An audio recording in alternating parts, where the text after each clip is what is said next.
എലി ഇങ്ങനെ നിൽക്കുന്നു, ബാലു മന്ത്രപ്പൊടി ചെയ്ത് മാറ്റി താലി കെട്ടുന്നു. ഞങ്ങളെല്ലാരും ഒരു മിനിറ്റ് എന്റെ കണ്ണ് നിറഞ്ഞ് എനിക്ക് എന്തൊക്കെ അച്ചു പറയുന്നു.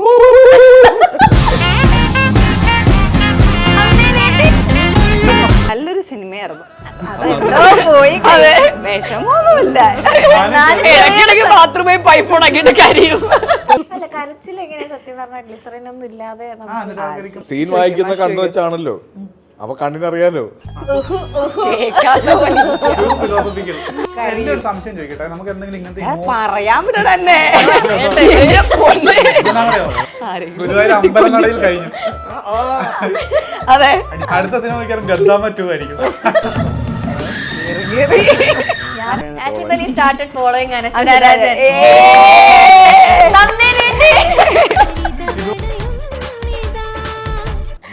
ഞാൻ പോലീസുകാരനാണ്, എന്നെ ഹോണ്ട് ചെയ്യുന്നൊരു ഒരു പ്രേതമാണ്. അത് അത്രയും പറയുമോ? അത് കുഴപ്പമില്ല, ഇതുവരെ പറയാലോ. അടിയോ സമീപം എനിക്കിട്ട് തന്നതാ, അതിനി നടക്കൂല, അതിനി നടക്കൂല. അല്ലല്ല ഇത് അതല്ല. ഇക്ക പിന്നെ ഞാൻ ഇവിടെ മൂവാറ്റുപുഴ നിർമ്മല കോളേജിൽ പഠിപ്പിക്കാം. അപ്പൊ ഇങ്ങനെ ഒരു അവസരം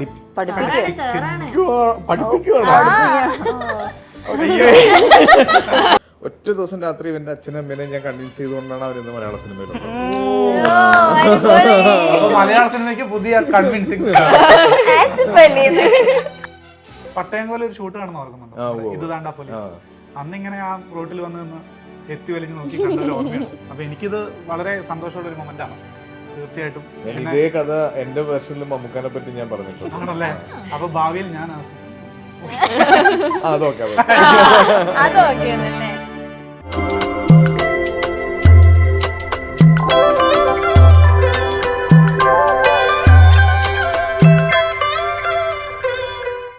hello everyone, welcome to Happy Frames. ഞാൻ ഭയങ്കര ഇൻട്രൊഡക്ഷൻ ഒന്നും തരുന്നില്ല, ബിക്കോസ് എനിക്ക് പ്രിയപ്പെട്ട 2 ആൾക്കാരാണ് ഇന്ന് ഗസ്റ്റ് ആയിട്ട് വന്നിട്ടുള്ളത്. ഇറ്റ്സ് നൺ അതർ ദാൻ നമ്മുടെ സ്വന്തം ആസിഫിക്ക ആൻഡ് അനശ്വര.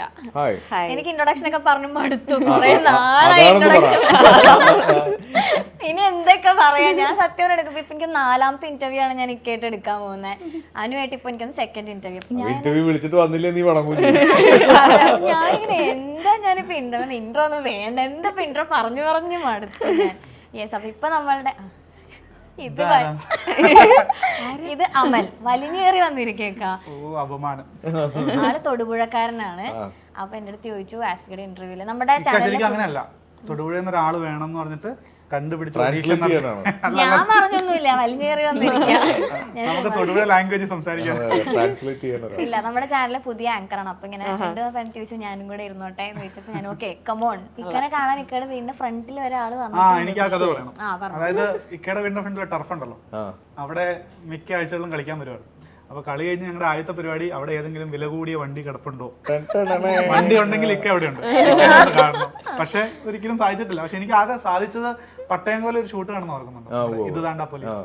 അന്നിങ്ങനെ ആ റോട്ടിൽ വന്ന് നിന്ന് എത്തി വലിഞ്ഞ് നോക്കി കണ്ടൊരു ഓർമ്മയാണ്. അപ്പൊ എനിക്കിത് വളരെ സന്തോഷമുള്ള ഒരു മൊമെന്റ് ആണ്. തീർച്ചയായിട്ടും ഇതേ കഥ എന്റെ വേർഷനിൽ മമ്മൂക്കാനെ പറ്റി ഞാൻ പറഞ്ഞിട്ടുണ്ട്. ആണല്ലേ? അപ്പൊ ഭാവിയിൽ ഞാൻ അതൊക്കെയാണല്ലേ. ഓക്കെ, ഇക്ക വീണ്ടും വീണ്ടും ത്രില്ലർ സിനിമകളിൽ പോലീസായി വന്നുകൊണ്ടിരിക്കുകയാണ്. ലാസ്റ്റ് ഇപ്പം എനിക്ക് തോന്നുന്നു അടിയോ സമീപയുടെ സമയത്ത് ഞാൻ ചോദിച്ചൊരു ചോദ്യമായിരുന്നു, എങ്ങനെയാണ് ഇങ്ങനെ ഓരോ പോലീസ് വേഷങ്ങളും ഡിഫറെൻ്റ് ആയിട്ട് ചെയ്യാൻ പറ്റുന്നതെന്ന്. അന്നൊക്കെ പറഞ്ഞു ഉത്തരം സ്ക്രീൻ പ്ലേനെ കുറിച്ചിട്ടാണ് കൂടുതലും പറഞ്ഞിരുന്നത്. അപ്പോൾ ഈ ഒരു സിനിമയിലും ഇപ്പം ഞാൻ കണ്ട ഇൻ്റർവ്യൂസിലൊക്കെ സ്ക്രീൻ പ്ലേ തന്നെ ബേസ് ചെയ്തൊക്കെ ഒരുപാട് സംസാരിക്കുന്നുണ്ട്. അപ്പോൾ എന്തുകൊണ്ടാണ് ഈ ഒരു സിനിമ ചൂസ് ചെയ്യാനുള്ളത്? ശരിക്കും ഞാൻ തലവനൊക്കെ ചെയ്യുന്നതിന് മുന്നേ തന്നെ എനിക്ക് അറിയാവുന്ന ഒരു കഥയായിരുന്നു. അപ്പം ഇനിയൊരു പോലീസ് വേഷം ചെയ്യേണ്ട, അല്ലെങ്കിൽ എപ്പോഴും പറയുമല്ലോ നമ്മുടെ ഈ വെൽ വിഷേഴ്സ് പറയും റിപ്പീറ്റഡ് ആയിട്ട് ചെയ്യുന്നതിനെ പറ്റിയിട്ടും ഓൺലൈനിലും ഒക്കെ വരുന്നുണ്ട്, എന്തുകൊണ്ടാണ് ഇയാൾ പോലീസ് വേഷം മാത്രം ചെയ്യുന്നത്, ഒരെണ്ണം ഹിറ്റ് ആയതുകൊണ്ട് വീണ്ടും വീണ്ടും ചെയ്യുന്നതാണോ എന്നൊക്കെ. പക്ഷെ നല്ല സിനിമകൾ എൻ്റെ അടുത്തേക്ക് വരുന്ന നല്ല സ്ക്രിപ്റ്റ്സിൻ്റെ അകത്ത് കുറേ എണ്ണം കുറച്ചധികം ത്രില്ലേഴ്സാണ്, അതിൽ കുറേ അധികം പോലീസ് വേഷങ്ങളും ഉണ്ട്. പണ്ട് പോലീസ് വേഷം ചെയ്യൂല എന്നുള്ളൊരു ഇൻഫീരിയോറിറ്റി കോംപ്ലക്സ് എനിക്ക് ഉണ്ടായിരുന്നു, ചെയ്തില്ല എന്നുള്ളത്. അത് കഴിഞ്ഞിട്ട് ഇപ്പോൾ എനിക്കത് പോലീസ് വേഷങ്ങൾ ചെയ്യാൻ ഇഷ്ടമായി തുടങ്ങി. ഷൂട്ട് ചെയ്യുന്നതിൻ്റെ ഇടയിലൊക്കെ നമ്മൾ പുറത്തിറങ്ങി നിൽക്കുമ്പോൾ ചില ആളുകൾ സ്കൂട്ടർ ഇങ്ങനെ ദൂരത്തുനിന്ന് വന്നിട്ട് ചെക്കിങ് ആന്ന് ഓർത്ത് തിരിച്ചു പോകാൻ. അപ്പൊ എനിക്ക് കുഴപ്പമില്ല, പോലീസ് ആണെന്ന് തോന്നുന്നുണ്ട്. ഇത് 6ാമത്തെ പോലീസ് സ്റ്റേഷൻ. അതെ. Okay. ആ ഫസ്റ്റ് ചെയ്ത പോലീസ് വേഷത്തിലാണോ പിന്നീട് ഇനി വേണ്ട പോലീസായിട്ട് വരണ്ടെന്നുള്ള അതെ, അത് പക്ഷെ ഒരു ഒരു കോമഡി കോമഡി അങ്ങനത്തെ ഒരു ഇതായിരുന്നു. അതായിരുന്നു പട്ടയംകോല. അതെ, ഇത് നല്ല പോലീസ് എന്ന് പറഞ്ഞിട്ട്. അപ്പൊ അത് ഡ്രൈവർ ഓൺ ഡ്യൂട്ടി എന്നായിരുന്നു അതിന്റെ ആദ്യത്തെ പേര്. ഒരു വനിതാ പോലീസ് സ്റ്റേഷനിലെ ഡ്രൈവറായിട്ട് വരുന്ന ഒരു കഥ ഇൻട്രസ്റ്റിംഗ് ആയിരുന്നു. പക്ഷെ സിനിമ വർക്കായില്ല. അപ്പൊ അതിനൊക്കെ ശേഷം പോലീസ് വേഷം ചെയ്യണ്ടെന്ന് ഓർത്തിരുന്നു. പിന്നെ കുറ്റവും ശിക്ഷയാണ് അതിനുള്ളൊരു ധൈര്യം തന്നത്. വീണ്ടും കൂമൻ ചെയ്തു. തലവൻ അങ്ങനെ അങ്ങനെ. ഇക്കയെ സംബന്ധിച്ച് 2024 ബെസ്റ്റ് ഇയർ ആണ്. അത് മാത്രമല്ല 15 വർഷം ആഘോഷിക്കുകയാണ് അല്ലേ? 2009 പരിപാടിക്കൊക്കെ പോയിട്ട് വന്നാ 5 വർഷത്തിന്റെ പരിപാടി കട്ട് ചെയ്തായിരുന്നു. ട്രോഫി ഒക്കെ കിട്ടി. പെട്ടെന്ന് പോയി. ഇങ്ങനെ ഈ സിനിമയിൽ വന്നിട്ട് എത്ര വർഷമായെന്ന് ആരെങ്കിലും ചോദിക്കുമ്പോഴാണ് അറിയുന്നത്. ഇപ്പോഴും ആ ഒരു പേടിയും ഒക്കെ മനസ്സിലുള്ളതുകൊണ്ട് ഇത്രയും വർഷമായിരുന്നു. അങ്ങനെ എനിക്കൊന്ന് സിനിമാ മോഹികളായിട്ടുള്ള ആൾക്കാരെ സംബന്ധിച്ചൊരു ഇൻസ്പയറിംഗ് ഫിഗറാണ്. കാരണം തൊടുപുഴ പോലെ ഒരു സ്ഥലത്തുനിന്ന് വരുന്നു. തൊടുപുഴ അന്ന് അത്രയും സിനിമയായിട്ട് കണക്റ്റഡ് ആയിട്ടുള്ള ഒരു സ്ഥലമല്ല. തൊടുപുഴ പോലെ ഒരു സ്ഥലത്തുനിന്ന് വരുന്നു. പിന്നെ ഒരുപാട് അപ്സ് ആൻഡ് ഡൗൺസ് ഉണ്ടാകുന്നു. ഇപ്പോൾ ഒരു പരിധി വരെ പീക്കിലെത്തി നിൽക്കുന്നു. അതൊരു ഞാൻ ചുമ്മാ തള്ളാൻ വേണ്ടി പറഞ്ഞല്ലോ. തൊടുപുഴക്കാരെന്ന് എനിക്ക് അഭിമാനമുണ്ട്. തീർച്ചയായിട്ടും തൊടുപുഴയിൽ ഒരു സമയത്ത് ഷൂട്ടിംഗ് സിനിമ തൊടുപുഴയിൽ ഷൂട്ട് ചെയ്താൽ സിനിമ ഹിറ്റ് ആവും. ഭയങ്കരമായ ഷൂട്ടിങ്. വെള്ളിമൂങ്ങയൊക്കെ ചെയ്ത സമയത്ത്, വെള്ളിമൂങ്ങ അവിടെയായിരുന്നു ഷൂട്ട് ചെയ്തത്. ദൃശ്യം കഥ പറയുമ്പോൾ. അപ്പൊ അങ്ങനെ കുറെ നല്ല സിനിമകൾ തൊടുപുഴ ഉണ്ടായിരുന്നു. അപ്പൊ ഞങ്ങൾക്കൊക്കെ ഒരു ഓപ്പർച്യൂണിറ്റി ആയിരുന്നു അങ്ങനെ പോയി കാണാൻ. ഞാൻ അങ്ങനെ തൊടുപുഴയിൽ ആദ്യം കണ്ടത് ഡിക്റ്റേറ്റീവ് എന്ന് പറഞ്ഞ സിനിമ, ജിത്തു ജോസഫിന്റെ. അതായിരുന്നു. പിന്നെ വാസന്തിയും ലക്ഷ്മിയും അവിടെ ഷൂട്ട് ചെയ്തിട്ടുണ്ട് ആ സമയത്ത്. ആ സമയത്തൊക്കെ ഞാൻ അവസാനം കണ്ടത് തുടരുവാണ്. തുടരുവിന്റെ ഷൂട്ടിംഗ് പോയി കണ്ടത്. തുടരും ഉണ്ടായിരുന്നു. അത് എനിക്ക് ഒരു ദിവസം ലൊക്കേഷൻ ഞാൻ ബിനു പപ്പു വിളിച്ചിട്ട് ഞാൻ ഒരു ദിവസം പോണമെന്നൊക്കെ ഓർത്ത, പക്ഷെ പോകാൻ പറ്റിയില്ല. ഇനി അനശ്വരയിലേക്ക് വരുമ്പോൾ തീർച്ചയായിട്ടും നേരെ എന്നൊരു സിനിമയ്ക്ക് ശേഷം അനശ്വര എന്ന് പറയുന്ന ക്യാരക്ടർ അല്ലെങ്കിൽ അനശ്വര എന്ന് പറയുന്ന ഒരു സെലിബ്രിറ്റി ആക്ടർ അത് എനിക്ക് ആ വാക്ക് തന്നെയാണ് കറക്റ്റ് അല്ലേ? 23 ആണ് one of the best year അല്ലേ? അന്നാണ് നമ്മളുടെ നേര് റിലീസ് ആയത്. അപ്പൊ അതിന് എനിക്ക് തോന്നുന്നു ഞാൻ ജോഫിൻ ചാന്റെ ഇന്റർവ്യൂവിൽ പറയുന്നുണ്ടായിരുന്നു, നേര് കണ്ടതിന് ശേഷമാണ് അനു പെട്ടെന്ന് ഇതിന്റെ കാസ്റ്റിംഗിലേക്ക് വരുന്നതെന്നും ജോഫിൻ ചേട്ടൻ പറയുന്നുണ്ടായിരുന്നു. ഇങ്ങനെ ഒരു ഇത് അനുവിന്റെ അടുത്തേക്ക് വന്നപ്പോ എന്തായിരുന്നു? രേഖാചിത്രത്തിൽ എനിക്ക് ജോഫിൻ ചേട്ടൻ കഥ പറഞ്ഞപ്പോൾ എൻ്റെ ഫസ്റ്റ് സ്ട്രൈക്കിംഗ് ആയ പോയിന്റ് ഇതിനകത്ത് സ്ക്രീൻ പ്ലേ ആണ്. അപ്പം ഇതിനകത്തെ ക്യാരക്ടറും. അപ്പം ആള് കഥ പറഞ്ഞു പോയി കഴിഞ്ഞിട്ടും ഞാൻ ഈ ക്യാരക്ടറിനെ പറ്റി നല്ല കൊള്ളാം, നല്ല സിനിമ അപ്പോഴേ ഞാൻ തുടങ്ങി എന്ന് തോന്നിയ ഒരു സിനിമയാണ് എനിക്ക് രേഖാചിത്രം. എനിക്കൊന്ന് ഫസ്റ്റ് ലുക്ക് പോസ്റ്റർ ഇറങ്ങിയപ്പോൾ തന്നെ എല്ലാവരും ഭയങ്കരമായിട്ട് ഷോക്കിംഗ് ആയി. ഇതെന്താണ് വരാം? ബിക്കോസ് ഒരെണ്ണം ബ്ലാക്ക് ആൻഡ് വൈറ്റും ഇക്കയുടെ ഇതൊരു കളർ തീമിലും രണ്ട് കാലഘട്ടം കാണിക്കുന്നുണ്ടെന്നുള്ളത് അതിൽ നിന്ന് തന്നെ നമുക്ക് മനസ്സിലാവുന്നുണ്ടായിരുന്നു. പിന്നെ ഏറ്റവും കൂടുതൽ ഭയങ്കരമായിട്ട് അനുവിൻ്റെ ആ ഒരു ലുക്ക് ഭയങ്കര എല്ലാവർക്കും ഭയങ്കര ഇതായിരുന്നു. ഒരു സിസ്റ്റർ ആ ഒരു നൺ ക്യാരക്ടറായിട്ടൊക്കെ വന്നത് അത് പ്രസന്റ് ചെയ്തപ്പോൾ എങ്ങനെയായിരുന്നു അനുവിന്? ഈ പറഞ്ഞ പോലെ പോസ്റ്റർ ഇറങ്ങിയ സമയത്ത് പലതരത്തിലുള്ള കോൺസ്പിറസി ഉണ്ടായിരുന്നു. പലതരത്തിൽ ആൾക്കാർ അതിനെ ഡീകോഡ് ചെയ്ത് ഇത് അതാണോ, ഇത് ഇങ്ങനെയാണോ, ഇത് ആ വേറൊരു കേസാണോ, ഇതിൽ ഇന്ന് ആർട്ടിസ്റ്റ് ഉണ്ടോ, അങ്ങനെ കുറേ തരത്തിലുള്ള ക്വസ്റ്റ്യൻസും ഡീകോഡിങ്ങും പരിപാടികളൊക്കെ ഉണ്ടായിരുന്നു ഓൺലൈനിൽ.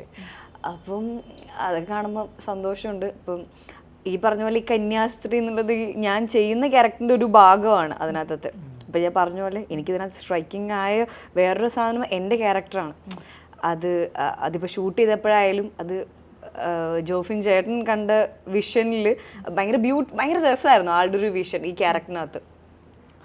അപ്പോൾ എന്താ പറഞ്ഞോണ്ടിരുന്നേ? കാര്യമായിട്ട് എന്തോ പറയുന്നത് കന്യാസ്ത്രീയായിട്ട് നല്ല രസമുണ്ടായിരുന്നു, നല്ല മാച്ച് ചെയ്യുന്നുണ്ടായിരുന്നു. പിന്നെ ഈ സിനിമയെ പറ്റി കൂടുതൽ അന്വേഷിച്ചപ്പോൾ അറിയാൻ കഴിഞ്ഞത് ഓൾട്ടർനേറ്റീവ് ഹിസ്റ്ററി എന്ന് പറയുന്ന വാക്കാണ്. അത് മലയാളികൾക്ക് അത്ര സുപരിചിതമല്ലെങ്കിൽ പോലും നമ്മൾ അത്തരത്തിലുള്ള സിനിമകൾ കണ്ടിട്ടുണ്ട്.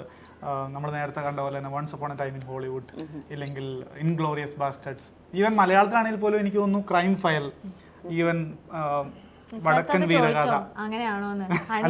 അല്ല അതെ, അങ്ങനെ തന്നെയാണ്. ഈവൻ ഞങ്ങളെ ഹണി ബി 2.5 പറ്റി ഇങ്ങനെ സംസാരിച്ചപ്പോൾ അതും ഒരു ഓൾട്ടർനേറ്റ് ഹിസ്റ്ററി അല്ലേ? എന്താണ് അങ്ങനെ ഒരു? അല്ല, നമ്മള് ബേസിക്കലി അത് നമുക്കറിയാവുന്ന ഒരു ചരിത്രത്തിന്റെ ഭാഗമായിട്ടുള്ള ഒരു എപ്പിസോഡ് എടുത്തിട്ട് അതിന്റെ നമ്മുടേതായ വേർഷനിലുള്ള ഒരു നറേറ്റീവ് കൊടുക്കാനാണ് ശ്രമിച്ചിട്ടുള്ളത്. അപ്പൊ നമുക്ക് ഈ സിനിമ കണ്ടു കഴിയുമ്പോൾ ഒന്നും കൂടെ അയ്യോ അത് അങ്ങനെ ആയിരുന്നോ എന്ന് ചിന്തിക്കും. അത്രയും റിസ്ക് എലമെന്റ് ഇല്ലേ? എന്ന് പറയാൻ അതാണല്ലോ സിനിമ എന്ന് പറഞ്ഞാൽ. ലാലേട്ടൻ പറഞ്ഞ പോലെ ഒരു മേക്ക് ബിലീഫ് ആണല്ലോ. അപ്പോൾ അതിന്റെ ഈ സിനിമയുടെ സ്ക്രീൻ പ്ലേനെ പറ്റിയിട്ട് എല്ലാവരും സംസാരിക്കുന്നതിന്റെ കാരണം അതാണ്. അത്രയും കൺവിൻസിങ് ആയിട്ടാണ് ഇതിന്റെ സ്ക്രീൻ പ്ലേ ചെയ്തിട്ടുള്ളത്. അപ്പം നമ്മൾ വായിച്ചു തുടങ്ങി, ഞാൻ ഇതിന്റെ കഥ കേട്ട് ഫുൾ മനസ്സിലാക്കി കഴിഞ്ഞിട്ട് എൻ്റെ ആദ്യത്തെ ചോദ്യം ഈ സിനിമ എങ്ങനെ ചെയ്യും. ഇത് നമുക്ക് പറയാൻ ഭയങ്കര എളുപ്പമാണ്, അല്ലെ എഴുതി വെക്കാൻ ഭയങ്കര എളുപ്പമാണ്.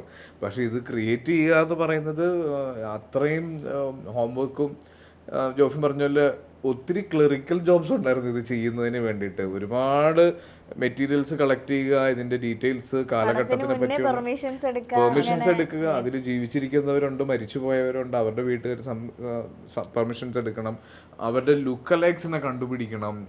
ഒരു കാലഘട്ടം മുഴുവൻ നമ്മൾ അങ്ങനെ തന്നെ റീക്രിയേറ്റ് ചെയ്യുവാണ്. അപ്പോൾ അതിൻ്റെ ഒരു രസമുള്ള ഒരു വെല്ലുവിളി ഉണ്ടായിരുന്നു. അപ്പോൾ അത് എനിക്ക് തോന്നുന്നു ജോഫിൻ ഈ സിനിമ ആദ്യത്തെ സിനിമയായിട്ട് ചെയ്യാൻ ആഗ്രഹിച്ച സിനിമയാണ്.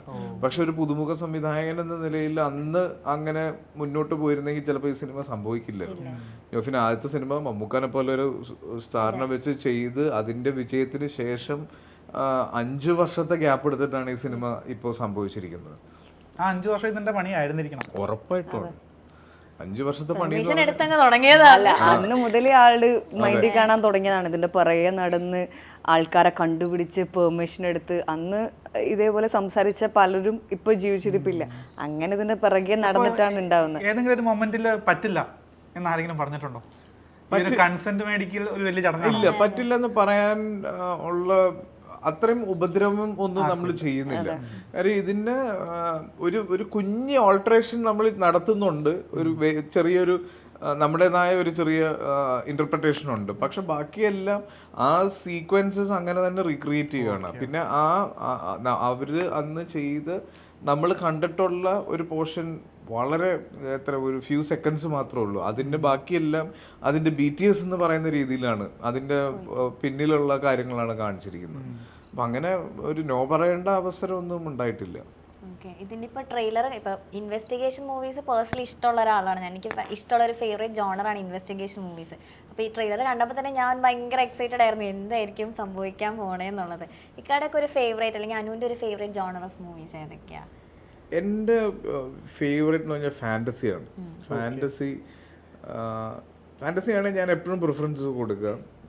പിന്നെ എനിക്ക് കാണാൻ പറ്റാത്തത് വയലൻസ് എന്ന് പറഞ്ഞാൽ ഈ ഡാർക്ക് പടങ്ങൾ എന്ന് പറയല്ലേ, കുട്ടികൾക്കെതിരെയുള്ള വയലൻസും അത്തരത്തിലുള്ള സിനിമകൾ എനിക്ക് കാണാൻ പറ്റില്ല. ഞാൻ കുറേ സിനിമകൾ അങ്ങനെ കണ്ടു തുടങ്ങി ഭയങ്കര ഇൻട്രസ്റ്റിംഗ് ആയിട്ടൊക്കെ തുടങ്ങുമ്പോഴത്തേക്ക് ഞാൻ പയ്യെ മറക്കളയും. പിന്നെ ത്രില്ലർ എനി ഡേ, അത് ഇൻവെസ്റ്റിഗേഷൻ തന്നെ വേണമെന്നില്ല. ഇപ്പോൾ കിഷ്കിൻ്റെ കാണ്ഡം ആണെങ്കിൽ അതും ഒരു ത്രില്ലറാണ്. ഒരു ത്രില്ലർ സ്റ്റാറായി ആസിഫിക്ക മാറിക്കൊണ്ടിരിക്കുകയാണ്. അതാവാതിരിക്കാൻ ഞാനത് മാറിക്കൊണ്ടിരിക്കുകയാണ്. അതുപോലെ ഒരു ഫീൽ ഗുഡ് സ്റ്റാറും കൂടെയാണ്. അതിങ്ങനെ ഇടയ്ക്കിടയ്ക്ക് സീസണിലാണ്. തുടങ്ങിയ സമയത്ത് മറ്റേ ന്യൂ ജനറേഷൻ ബോക്സർ ക്രൗഡായിരുന്നു. അപ്പൊ എല്ലാം മാറി മാറി വരുന്നുണ്ട്. അത് തന്നെ ഒരു ആക്ടറിന്റെ ഏറ്റവും വലിയ ഭാഗ്യം. വിജയ് സൂപ്പറും പൗർണമി എല്ലാം കിടക്കണ്ടല്ലോ. സൺഡേ ഹോളിഡേ ഒക്കെ ഉള്ളതുകൊണ്ട് നമ്മൾ തിരിച്ചതിലേക്ക് പോവാം. ചിലര് ഡെത്ത് സ്റ്റാർ ആയി മാറുന്നു, ചിലര് സൂയിസൈഡ് സ്റ്റാർ ആയി മാറുന്നു. എനിക്ക് ഈ സുരേഷ് ഏട്ടന്റെ ഈ വർഷം ഞാൻ ആദ്യം കണ്ട ഇൻസ്റ്റഗ്രാം പോസ്റ്റ് അതായിരുന്നു. സുരേഷ് ഏട്ടൻ 25 നിങ്ങൾക്ക് എല്ലാവർക്കും നല്ലൊരു വർഷമായിരിക്കും. ഓൺലൈൻ മീഡിയയുടെ ഒരു വലിയ അഡ്വാൻറ്റേജ് ആൻഡ് ഡിസഡ്വാൻറ്റേജ് അതാണ്. നമ്മള് രാത്രി വീട്ടിൽ കിടന്ന് ഉറങ്ങും, രാവിലെ എഴുന്നേക്കുമ്പോ നമ്മള്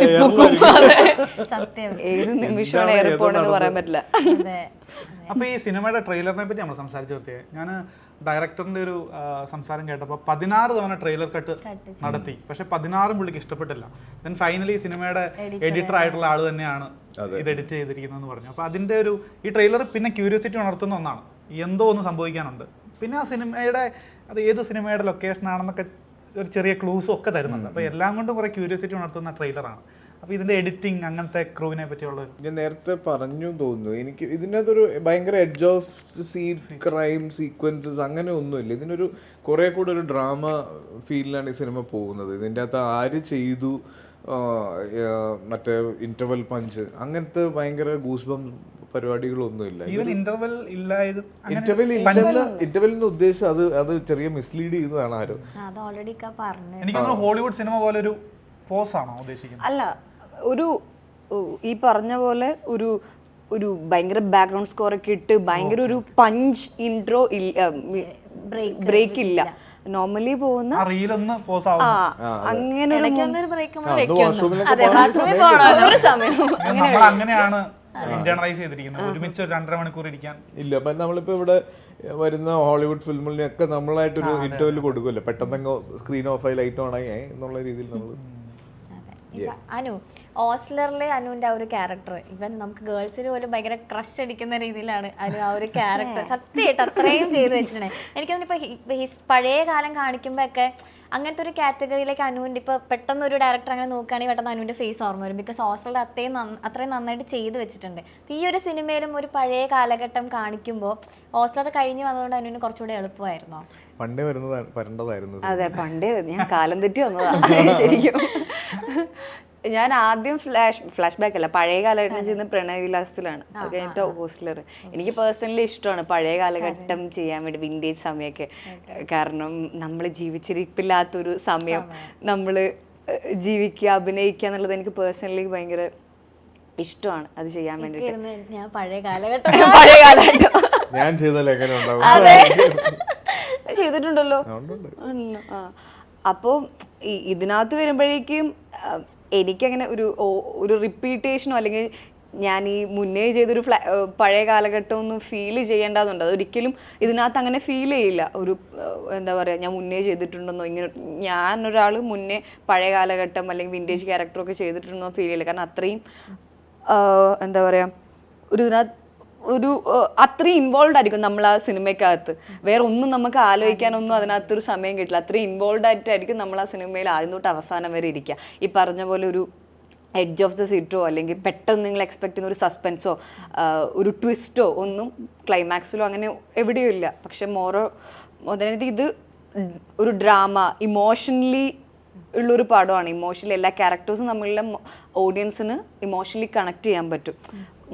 ഒരു ഡ്രാമയാണ് സിനിമ. ഓക്കെ, ഇപ്പൊ പോസ്റ്ററിൽ കാണുന്ന ഫേസിൽ ഇപ്പൊ ഒരു നൺ എന്ന് പറയുമ്പോൾ ഒരു ഡിവൈൻ സംഭവമാണ് നമ്മുടെ മനസ്സിലേക്ക് വരിക.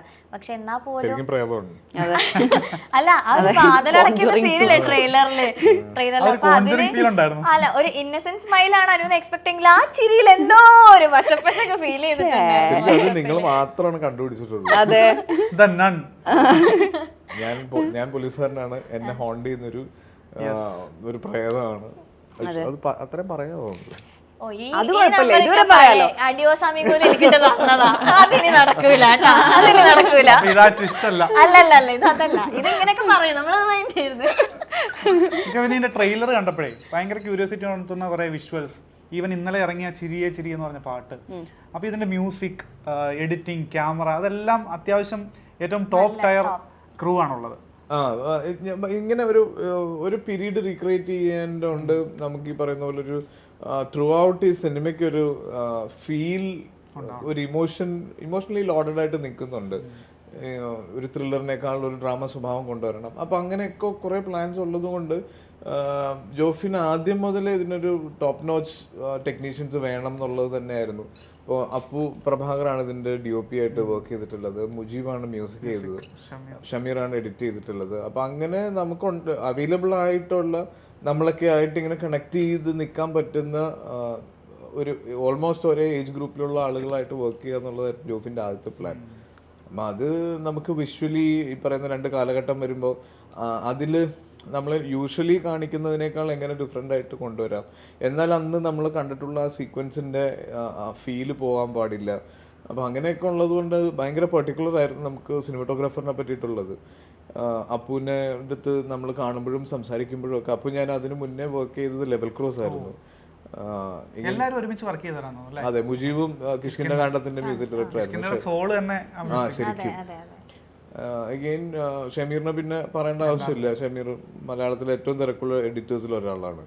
അപ്പം ഈ പറയുന്ന പോലെ നമുക്ക് ഇമോഷൻസ് വേണം, എന്നാൽ പടത്തിന് ലാഗ് വരാൻ പാടില്ല. നമ്മുടെ ആളുകളുടെ ഒരു വലിയ പ്രശ്നം അതാണ്. ഫസ്റ്റ് ഹാഫ് ഓക്കെ ആയിരുന്നു, സെക്കൻഡ് ഹാഫ് ലാഗ് വന്നു എന്ന് പറയുന്നത്. അപ്പൊ അത് അങ്ങനെയൊക്കെ പറഞ്ഞ് പോവാതിരിക്കാൻ വേണ്ടി ഒരു എഡിറ്റർ വേണം. ഐ മീൻ ലൈക്ക് ആ എഡിറ്റർ സെൻസിബിൾ ആയിരിക്കണം. നമ്മൾ പറയുന്ന ഇമോഷൻ നഷ്ടപ്പെടാനും പാടില്ല, എന്നാൽ സിനിമയ്ക്ക് ഒരു പേസ് വേണം. അപ്പോൾ അങ്ങനെയൊക്കെ ഉള്ളതുകൊണ്ടാണ്. ഓക്കെ. ഇപ്പോൾ ഈ കട ലാസ്റ്റ് ഇൻ്റർവ്യൂലൊക്കെ ഞാൻ കണ്ടപ്പോൾ പുതിയ ആളുകൾ സിനിമ ഇൻഡസ്ട്രിയിലേക്ക് വരുമ്പോൾ അല്ലെങ്കിൽ ഇപ്പോൾ ഉള്ള ആളുകളാണെങ്കിലും ഈ റിവ്യൂ കാരണം ഫേസ് ചെയ്യുന്ന കുറേ പ്രോബ്ലംസ് ഉണ്ട്. ഇപ്പോൾ വന്നു ഇതെന്താണ് ഈ കാണിച്ചു വെച്ചേക്കുന്നത് അങ്ങനെയൊക്കെ പറയുമ്പോൾ തന്നെ ഒരു ആക്ടറിന് അല്ലെങ്കിൽ ഒരു ആക്ട്രസിന് കിട്ടുന്ന ഒരു നെഗറ്റിവിറ്റീനെ പറ്റി ഇപ്പോൾ ഓൾറെഡി സംസാരിച്ചിട്ടുണ്ടായിരുന്നു. ഇപ്പോൾ അതുപോലെ സിനിമ ഇറങ്ങിയപ്പോൾ പറഞ്ഞ പോലെ ഫസ്റ്റ് ഹാഫ് കഴിയുമ്പോൾ തന്നെ അതിൻ്റെ റിവ്യൂ വരുന്നു, അല്ലെങ്കിൽ ഫുള്ള് കഴിഞ്ഞിട്ട് പിന്നെ റിവ്യൂ വരുന്നു. റിവ്യൂയുടെ കാര്യങ്ങളിലേക്ക് വരുമ്പോൾ ഒരു പടം കഴിയുമ്പോൾ തന്നെ അതിനകത്തേക്ക് ശ്രദ്ധിക്കാറുണ്ടോ? റിവ്യൂ അത് ഇതിൻ്റെ ഒരു പ്രശ്നം എന്ന് പറഞ്ഞാൽ സിനിമ റിവ്യൂ ബാധിക്കുന്നില്ല എന്ന് നമുക്ക് പറയാൻ പറ്റില്ല, അതുപോലെ തന്നെ ബാധിക്കുന്നുണ്ടെന്നും പറയാൻ പറ്റില്ല. ഒരു സിനിമ ഇറങ്ങി നല്ലൊരു സിനിമയാണെങ്കിൽ മൗത്ത് പബ്ലിസിറ്റി കൂടെ സിനിമയ്ക്ക് ഗംഭീരമായ ഒരു റീച്ച് കിട്ടും. അതിന് ഇനിയിപ്പോൾ ആര് എഴുതി തള്ളിയാലും ആ സിനിമയ്ക്ക് കാണാനുള്ളവർ കാണാൻ കയറും. അതുപോലെ തന്നെ നമ്മളിനി എത്ര റിവ്യൂസിനെ കൊണ്ട് എത്ര ഗംഭീരമാണെന്ന് പറയിച്ചാലും പടം കൊള്ളില്ലെങ്കിൽ ആള് കയറില്ല. അപ്പോൾ ഇതിൻ്റെ അകത്ത് എന്താണ് ഇതിൻ്റെ ഒരു ഹാംഫുൾ സൈഡ് എന്താണെന്ന് ചോദിച്ചാൽ നമുക്കറിയില്ല. പിന്നെ ഈ പോയിന്റ് ചെയ്ത് പേഴ്സണലായിട്ട് പറയുമ്പോൾ നമുക്കൊക്കെ ഉണ്ടാവുന്ന കുറേ പ്രത്യേകിച്ച് പുതിയ ആളുകൾ അവരുടെ ആദ്യത്തെ സിനിമ ചെയ്യുന്ന ആളുകളോ പറ്റിയിട്ട് പേരെടുത്ത് മെൻഷൻ ചെയ്ത് ഇവനൊക്കെ എങ്ങനെ സിനിമയിൽ വന്നു, ഇവനൊക്കെ എന്തിനാണ് സിനിമ എടുക്കുന്നത്, ആ സീനിൽ അവൻ എന്താ കാണിച്ച എന്നൊക്കെ പറഞ്ഞ് കാണിച്ചില്ലേ. അതൊക്കെ കാണാനും പറയാനും ഷെയർ ചെയ്യാനും ഒക്കെ ഭയങ്കര രസമായിരിക്കും. പക്ഷെ അവൻ്റെ ഒരു ഡ്രീം ആയിരിക്കും, അവൻ്റെ ഒരു എഫേർട്ടാണത്. അപ്പോൾ അയാൾക്ക് അനുഭവിക്കുന്ന ട്രോമ ഉണ്ടല്ലോ. നമ്മളെല്ലാം ഹ്യൂമൻ ബീങ്സ് ആണ്, നമുക്കെല്ലാം ആഗ്രഹങ്ങളുടെ പുറത്ത് ജീവിക്കുന്നവരാണ്. അപ്പൊ അങ്ങനെയുള്ള കുറച്ച് മര്യാദകൾ പാലിക്കണം എന്നുള്ളതാണ് പറയാനുള്ളത്. ഇക്ക പറഞ്ഞതിനോട് ചേർത്ത് ഇക്ക തന്നെ ഒരു ഇന്റർവ്യൂ പറഞ്ഞ കാര്യമാണ് മെന്റൽ ഹെൽത്ത്. അത് ഇന്നത്തെ കാലത്ത് അത്യാവശ്യമുള്ളൊരു കാര്യമാണ്, പക്ഷേ ഏറ്റവും കുറവുള്ളൊരു കാര്യമാണ്. അപ്പോൾ അനശ്വരയോട് എനിക്ക് ചോദിക്കാനുള്ളത്, കമ്പാരിറ്റീവ്ലി യങ്ങർ ആയിട്ടുള്ള ഒരു ആക്ടറാണ്.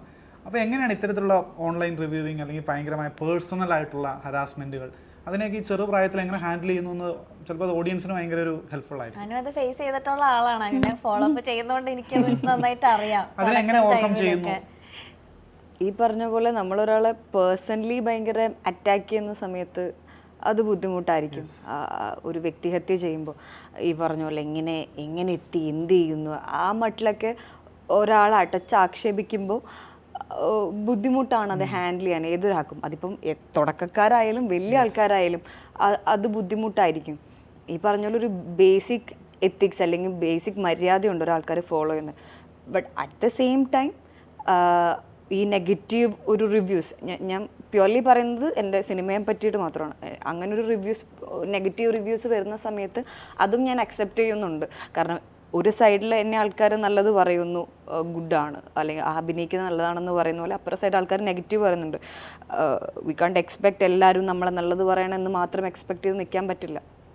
അപ്പം ഒരു സൈഡിൽ നല്ലതുള്ള പോലെ മറ്റു സൈഡിൽ അതിൻ്റെ മോശം വശമുണ്ട്. നമ്മളൊരാൾ നല്ലത് പറയുമ്പോൾ നമ്മൾ സന്തോഷിക്കുന്ന പോലെ വേറൊരാൾ നെഗറ്റീവ് പറയുമ്പോൾ അത് നമ്മൾ അക്സെപ്റ്റ് ചെയ്യണം. എന്നൊരിക്കലും അത് പറയരുത് എന്ന് വെച്ച് നമുക്ക് നിൽക്കാൻ പറ്റില്ല. അപ്പോൾ ഞാൻ രണ്ടും അക്സെപ്റ്റ് ചെയ്യുന്നുണ്ട്. എൻ്റെ സിനിമയിലേക്ക് എത്തുമ്പോൾ അങ്ങനെ ഒരു ക്രിറ്റിസിസം ഞാൻ രണ്ടും അക്സെപ്റ്റ് ചെയ്യുന്നുണ്ട്. നല്ലതും മോശം ഞാൻ അക്സെപ്റ്റ് ചെയ്യുന്നുണ്ട്. പേഴ്സണലി വരുന്ന സമയത്ത് മുന്നേ എന്നെ ഒരുപാട് ബാധിച്ചിരുന്നു. എൻ്റെ എല്ലാത്തിനെ പറ്റിയിട്ടും ഭയങ്കരമായിട്ട് ഇൻസൾട്ട് വരുമ്പോൾ, ഭയങ്കര ബുള്ളിങ് വരുന്ന സമയത്ത് ഒരുപാട് എന്നെ ബാധിച്ചിരുന്നു. എൻ്റെ മെൻ്റൽ ഹെൽത്തിനെ ബാധിച്ചിരുന്നു. ഒരു പോയിന്റിന് ശേഷം ഞാൻ മാറി അത് ഞാൻ അക്സെപ്റ്റ് ചെയ്യാൻ തുടങ്ങി. അതിനെ ഒരു പരിധിക്ക് അപ്പുറം നിർത്താൻ തുടങ്ങി. എന്നിലേക്ക് അത് ഞാൻ അടുപ്പിക്കുന്നത് ഞാൻ നിർത്തി. ഇപ്പം കുറച്ച് സമാധാനമുണ്ട്. അപ്പോൾ കുറച്ചധികം സമാധാനം. അതെ അതെ.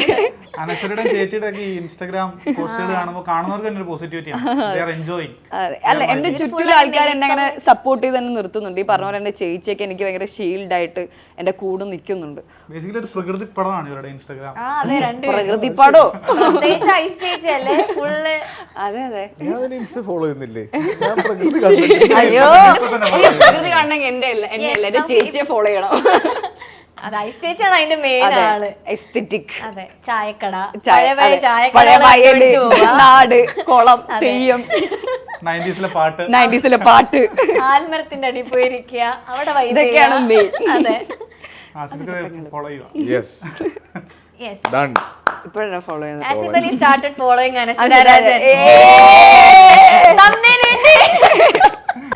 ഇപ്പൊ ഇപ്പൊ എനിക്ക് തോന്നുന്നു ഞാനൊക്കെ അടക്കം എപ്പോഴും കേൾക്കുന്ന ഒരു സാധന അവള് കുറെ ക്യൂട്ട്നെസ് എറിയുന്നു, അവള് മറ്റത് ചെയ്യുന്നു, ഭയങ്കര ഓവർ സ്മാർട്ട് ആവുന്നു എന്നൊക്കെ പറഞ്ഞിട്ട് ഇങ്ങനെ കുറെ സംഭവങ്ങൾ. എനിക്ക് തോന്നുന്നു നമ്മള് ഗേൾസ് ആണ് ഏറ്റവും കൂടുതൽ അത് ഫേസ് ചെയ്യുന്നത് എനിക്ക് തോന്നുന്നു. ഇപ്പൊ ഇക്കടെയൊക്കെ സൈഡിൽ ഇങ്ങനെ മീഡിയാസ് വരുമ്പോ ഇക്കയായി തന്നെ ഇക്കയായി തന്നെ ഇരിക്കാൻ പറ്റാറുണ്ടോ എന്നുള്ളൊരു കാര്യം ഞാൻ ഇങ്ങനെ നമുക്ക് നമ്മളായി തന്നെ ക്യാമറാസ് വരുമ്പോ നമ്മൾ കുറച്ചൊന്ന് പുറകോട്ട് വലിയല്ലോ. ഇപ്പൊ നമുക്കൊന്നും ചില സമയങ്ങളിൽ നമ്മളായി തന്നെ നിക്കാൻ പറ്റാറില്ല.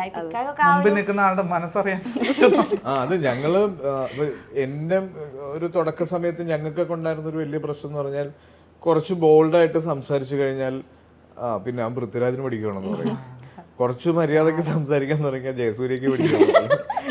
അപ്പൊ ഇതിന്റെ ഇടയിലായിരുന്നു ഞങ്ങൾ ബാലൻസ് ചെയ്തത്. അപ്പൊ ആ ഒരു ഐഡന്റിറ്റി ഉണ്ടാക്കിയെടുക്കാന്ന് പറയാൻ നമ്മളെ മനസ്സിലാവണം ആളുകൾക്ക് ഇവരിങ്ങനെയാണ് എന്നുള്ളത്. അവര് നമ്മളൊരു പ്രീ ജഡ്ജ്മെന്റിൽ കാണുമ്പോൾ നമ്മൾ പറയുന്ന പോലെ ക്യൂട്ട്നെസ് കളിക്കുന്നതാണെന്നോ അല്ലെങ്കിൽ നന്മോരം കളിക്കുന്നതാണെന്നൊക്കെ തോന്നും. നമ്മളിങ്ങനെയാണെന്ന് അവർക്ക് മനസ്സിലാവുന്നത് വരെ അതുള്ളൂ. എൻഡ് ഓഫ് ദി ഡേ ഇതൊന്നും ഉള്ളിലേക്ക് എടുക്കാതിരിക്കുക.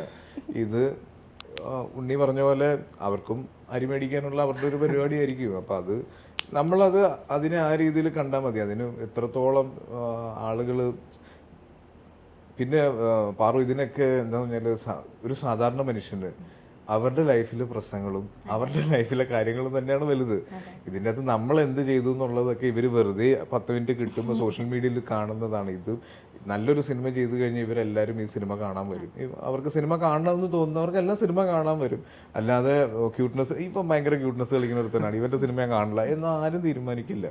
സിനിമകളാണ് അവർക്ക് നമ്മളൊക്കെ അവരുടെ ലൈഫിൽ സെക്കൻഡറി അല്ലെങ്കിൽ തേർഡ് ആയിട്ടുള്ള ഒരു സ്പേസ് മാത്രമേ ഉള്ളൂ. അപ്പോൾ ഇത് നമ്മളാണ് ഇതിനെപ്പറ്റി ചിന്തിച്ച് അയ്യോ എന്നെപ്പറ്റി എല്ലാവരും ഇങ്ങനെ പറയുന്നതുകൊണ്ട് ഇനി എനിക്കൊരു അടുത്ത ഗ്രോത്ത് ഉണ്ടാവില്ല എന്നൊക്കെ തോന്നുന്നത്. Don't take anything personal. ഇക്ക പിന്നെ ഞാൻ ഇവിടെ മൂവാറ്റുപുഴ നിർമ്മല കോളേജിൽ പഠിപ്പിക്കണം. അപ്പൊ ഇങ്ങനെ ഒരു അവസരം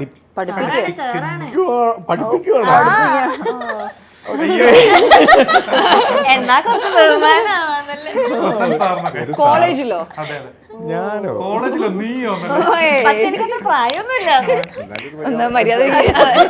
ഇംഗ്ലീഷ് ലിറ്ററേച്ചർ ആണ് പഠിപ്പിക്കുന്നത്. അപ്പോ അയ്യോ പ്രശ്നമായല്ലോ. ഇങ്ങനെ ഒരു ഇന്റർവ്യൂവിന് അവസരം കിട്ടിയെന്ന് പറഞ്ഞപ്പോ എന്നോട് ഒരു കുട്ടി ചോദിച്ച ആദ്യത്തെ ചോദ്യം, ആസിഫിക്കയോട് ചോദിക്കാൻ ഒരു ചോദ്യമുണ്ട്. അടി കിട്ടുമ്പോൾ റിയാക്ഷൻ.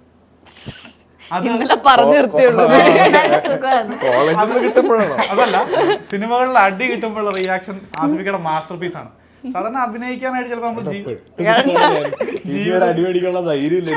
ജീവിതത്തിൽ നിന്ന് എടുക്കാം. മീൻസ് നമ്മുടെ എക്സ്പീരിയൻസുകളിൽ നിന്ന് നമുക്ക് റിയാക്ട് ചെയ്യാൻ പറ്റും. ഇല്ലെങ്കിൽ ആ ക്യാരക്ടർ എങ്ങനെ ചെയ്യും നമുക്ക് ഊഹിക്കാൻ പറ്റും. അത് ഞാൻ ചോദിക്കും, ജീവിതത്തിൽ ഏതെങ്കിലും അടി കിട്ടിയിട്ടുണ്ടോ എന്നുള്ള ചോദ്യമല്ല. കോളേജിലുള്ള അടി എനിക്ക് ഒരു ദിവസം കോളേജ് തന്നെ. അപ്പൊ എന്താണ് അത് അത്തരമുള്ള സീനുകൾ എക്സ്ട്രാ ബ്രില്യന്റ് ആയിട്ട് ചെയ്യാൻ പറ്റുന്നത്? എന്താണ് അതിന്റെ ഹോംവർക്ക്? ഒരു ഹോംവർക്ക് ഇല്ല, അത് അങ്ങനെ സംഭവിച്ചു പോയതാണ്. ശരിക്കും അടിക്കുന്നുണ്ടോ? ഇല്ല, അടിച്ചിട്ടില്ല. ഞാൻ കഴിഞ്ഞ ദിവസം ഞങ്ങളൊരു ഇന്റർവ്യൂലിരിക്കും പറഞ്ഞു, ഇങ്ങനെ ചില കാര്യങ്ങൾ ഹൈലൈറ്റ് ചെയ്യപ്പെടുമ്പോൾ ഇപ്പൊ എനിക്ക് ഒരു സിനിമയിൽ അടിമേടിക്കാൻ പേടിയുണ്ട്. അത് എത്രത്തോളം പെർഫെക്റ്റ് ആയി എന്നുള്ളത്. അതന്ന് അങ്ങനെ സംഭവിച്ചു പോയതാണ്. അതുപോലെ തന്നെ മറ്റൊരു കുട്ടി ചോദിച്ച ചോദ്യം, അല്ലെങ്കിൽ ആ കുട്ടിയുടെ കമന്റ്, അനശ്വരയുടെ ഏറ്റവും വലിയ പ്രത്യേകത ഏത് വിഭാഗം അല്ലെങ്കിൽ ഏത് കൈൻഡ് ഓഫ് ഡ്രസ്സും ചേരുന്ന ഒരാള്. അത് ഈ ചെറുപ്രായത്തിൽ അത്ര എല്ലാവർക്കും പറ്റുന്ന ഒരു കാര്യമാണ്. ഈവൻ സാരി. അപ്പം നമുക്ക് എന്തെങ്കിലും സംശയം ഉണ്ടായിരുന്ന ഈവൻ കന്യാസ്ത്രീയുടെ വസ്ത്രം വരെ കൃത്യമായിട്ട് ചേരും എന്നീ രേഖാചിത്രം മിക്കവാറും തെളിയിക്കാൻ സാധ്യതയുണ്ട്. അപ്പൊ എന്താണ് ആ ഒരു കമന്റിനെ പറ്റി? സന്തോഷം. അതിനെപ്പറ്റി ഏറ്റവും കംഫർട്ടബിൾ? ഞാനോ?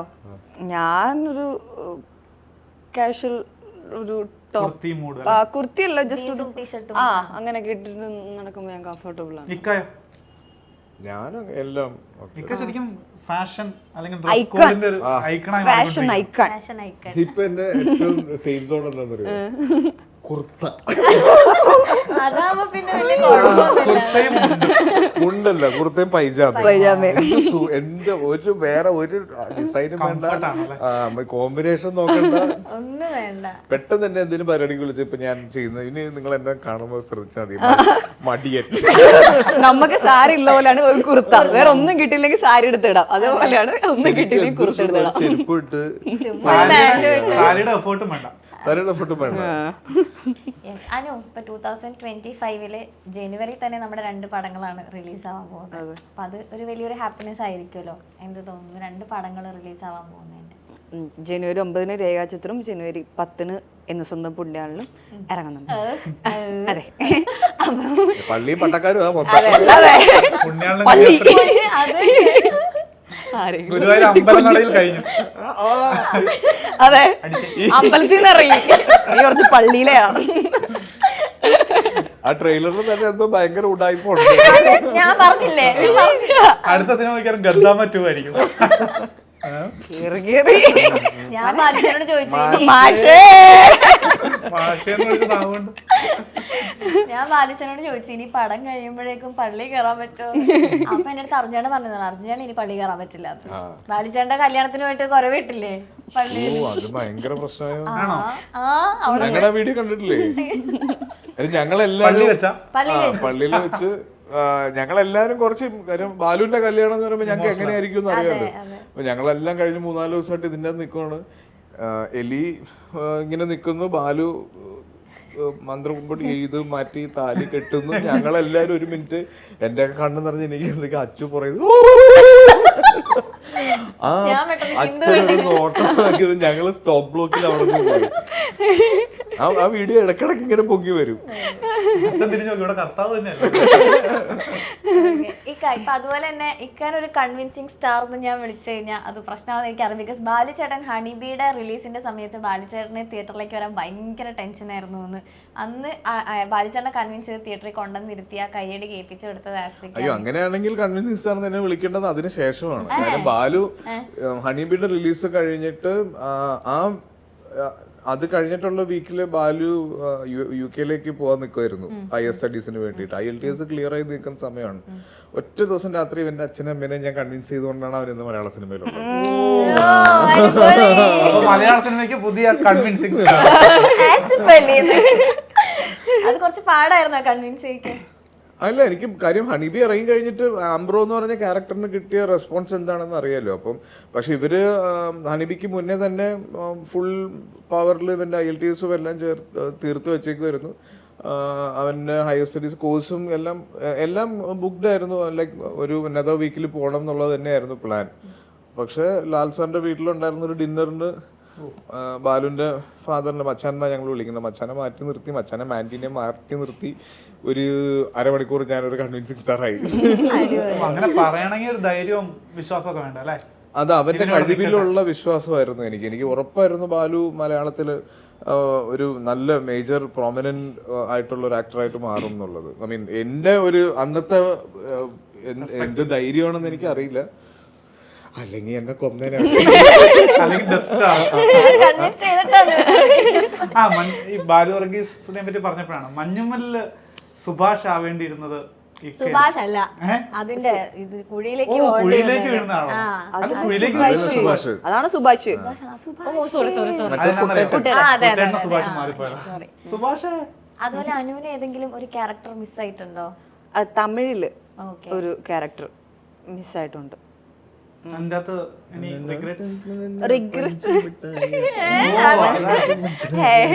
അല്ല, അതൊന്നും അല്ല. അതെ അല്ല, നല്ലൊരു സിനിമയായിരുന്നു. വിഷമൊന്നുമില്ല. ഇടയ്ക്കിടയ്ക്ക് ബാത്റൂമിൽ പൈപ്പ് ഉണക്കിയിട്ട് കരിയും. എനിക്ക് സങ്കടമൊന്നുമില്ലല്ലേ? മഞ്ഞുമൽ അത് വളരെ ഇനീഷ്യൽ ടൈമിൽ നമ്മളെല്ലാരും ഒരുമിച്ച് ഒരു സമയത്തൊക്കെയാണ് അതിന്റെ ഡിസ്കഷനൊക്കെ നടന്നുകൊണ്ടിരുന്നത്. എല്ലാവരും ഫ്രണ്ട്സ് ആയിരുന്നു. അപ്പൊ അങ്ങനെ വന്ന സമയത്ത് ആ ക്യാരക്ടറും അതിൻ്റെ അകത്തൊരു മേജർ ക്യാരക്ടർ എന്നുള്ള രീതിയിൽ സംസാരിച്ചിരുന്നു. പക്ഷെ അത് ഞാൻ ചെയ്തു കഴിഞ്ഞാൽ ആ സിനിമയ്ക്ക് അതൊരു ബാധ്യതയാകും. ഞാൻ ആ കുഴിന്ന് കയറി വരുന്നില്ല. അവരെത്ര നേരം എന്നത് കിടക്കും.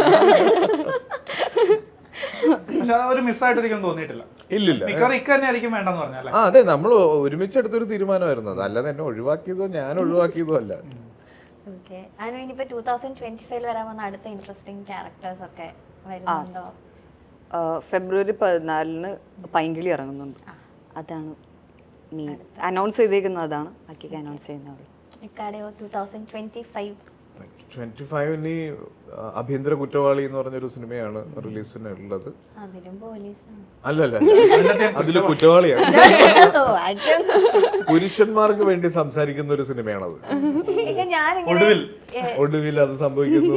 മാഷേ അനു സ്വിച്ചിട്ട പോലെ കരച്ചിലൊക്കെ വരുന്നുള്ള ബാലിച്ചാണൊക്കെ പറഞ്ഞു കേട്ടത്. ഞാൻ പറയിപ്പിച്ചതാ. ആ പെട്ടെന്ന് ഇങ്ങനെ കരയാനൊക്കെ പറയുമ്പോ പെട്ടെന്ന് തന്നെ ഒരു കണ്ണീന്ന് വേണം അങ്ങനെയൊക്കെ ചോദിച്ചിട്ട് പെട്ടെന്ന് തന്നെ അനു കരയുന്നൊക്കെയാണ്. അത് കുറച്ച് എക്സാജറേറ്റ് ചെയ്തതാ. അങ്ങനെയൊന്നും ആലുവല്ലേ